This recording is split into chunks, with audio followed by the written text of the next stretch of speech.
Hej kollega. Du kender sikkert, at når du har været væk fra arbejde et stykke tid og kommer tilbage, og lige pludselig får du ikke nogen mails inde i din Outlook mere på din Kura iPad. Og en af årsagerne kan jo være, at du har opdateret passwordet over på en af PC'erne, det vil sige en af de stationære eller bærbare, men du har glemt at gøre det over på din iPad.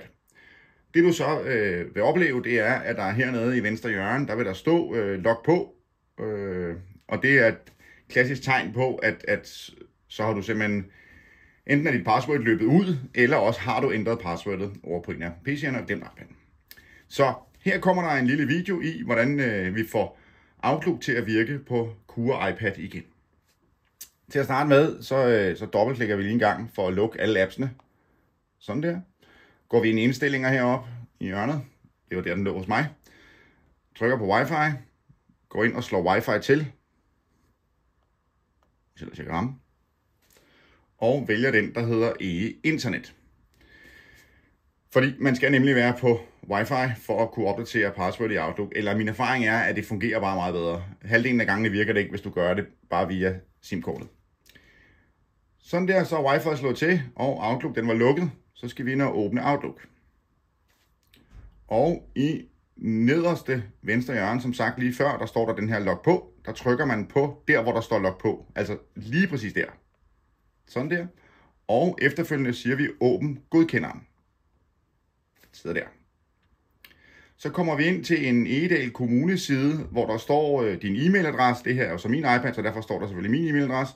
Og nedenunder, der taster vi det nye password, som vi har ændret på over på PC'erne. Og i mit tilfælde, der hedder den sommer 2027. Jeg er langt fremme.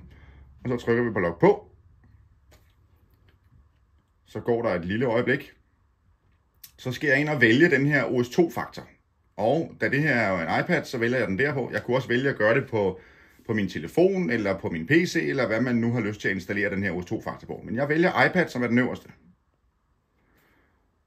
Så kommer der sådan en OS2-faktor login heroppe for oven, som I kan se. Og der trykker jeg på den. Så bliver jeg lidt over til min OS2-faktor. Og herinde skulle vi gerne kunne trykke på tallene heroppe.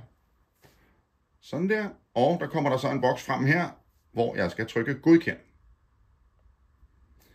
Sådan der. Så skal vi tilbage igen til Outlook. Og den nemmeste måde, I kan gøre det på, det er oppe i øverste venstre hjørne heroppe. Der står der Outlook helt op for oven. Den trykker I på. Lige så snart I har trykket på den, så ryger vi tilbage. Og nu fungerer Outlook igen. Så nu har I opdateret passwordet, og I skulle gerne kunne modtage mails igen.